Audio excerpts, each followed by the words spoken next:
Halo, selamat pagi semuanya. Saya Rian Ismail. Kali ini saya akan mengecek software-software dari teman saya untuk tugas etika profesi. Dan ini teman saya. Assalamualaikum, kenal nama saya Andi. Kali ini Rian mau ngecek laptop saya apakah ada lisensinya udah akurat atau belum. Nah, Rian silakan aja. Jadi langsung aja saya ngecek. Pertama itu kan tugasnya disuruh ngecek 10 aplikasi. Yang pertama itu dari Line.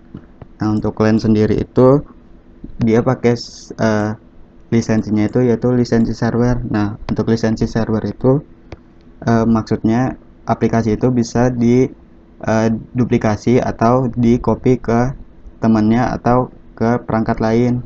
Nah, kalau untuk Windowsnya sendiri, Windowsnya itu Windows 10 dan juga udah original.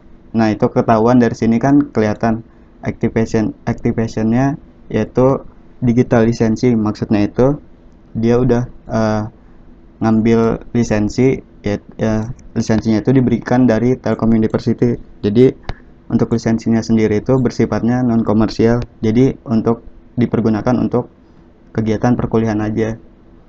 Selanjutnya itu ada XAMPP. Kalau XAMPP ini jenisnya itu open source. Kenapa open source? Karena XAMPP itu bisa digunain, diubah, diedit, bisa diapain aja bisa.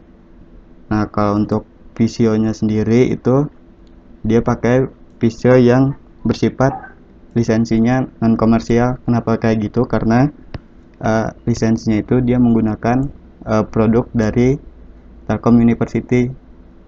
Nah, selanjutnya itu ada TeamViewer. Nah, kalau untuk TeamViewer itu lisensinya freeware. Jadi maksudnya freeware itu aplikasi ini bisa digunakan, cuman fiturnya terbatas. Jadi tidak semua fitur yang ada itu dapat digunakan karena bersifat freeware. Selanjutnya ada Pensil. Nah, untuk Pensil sendiri ini eh, aplikasinya itu sama yang sebelumnya, sama dengan TeamViewer. Jadi bersifatnya free software. Jadi free software itu maksudnya bisa digunain, namun ada batasan-batasannya, fitur-fiturnya. Selanjutnya itu ada dia pakai Connectify. Nah, Connectify-nya sendiri itu dia menggunainnya yang bersifat uh, trial. Jadi maksudnya trial itu dia gunain tapi ada batas waktunya itu biasanya 30 hari. 30 hari nanti kelihatan sini kan, sini juga ada kelihatannya pro nya juga ada. Jadi maksudnya dia tuh masih pakai yang free atau trial. Selanjutnya itu, nah untuk IDM-nya sendiri ini kelihatan di sini IDM-nya dia pakai yang crack. Kenapa yang crack? Nggak tahu kenapa ya, mungkin karena dianya malas beli kali atau gimana.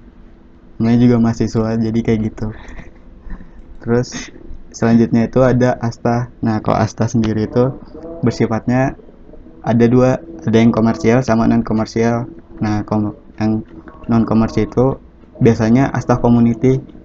Jadi digunainnya tuh buat kegiatan belajar mengajar.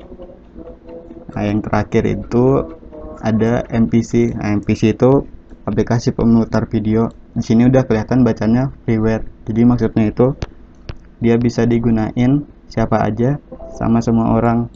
Jadi tapi ada batasan-batasannya, fitur-fiturnya nggak lengkap. Selanjutnya ada undang-undang tentang hak cipta atau lisensi.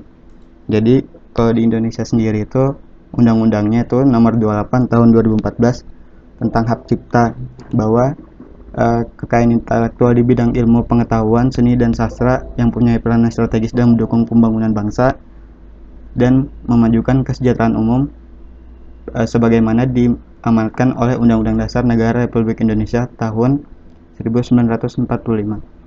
Terdapat juga 126 pasal tentang hak cipta.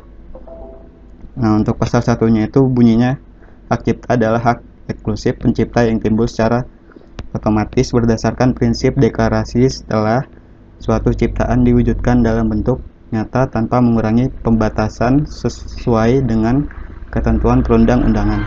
Jadi karena di sini ada software yang crack atau yang bajakan, nah itu salah satu solusinya yaitu melakukan install ulang terhadap software tersebut. Jadi harus diinstal ulang. Caranya kayak gini, diuninstall, lalu di close dulu aplikasinya, lalu dilakukan uninstall. Sekian dari yang dapat saya sampaikan, semoga bermanfaat untuk kalian semua. Selamat pagi.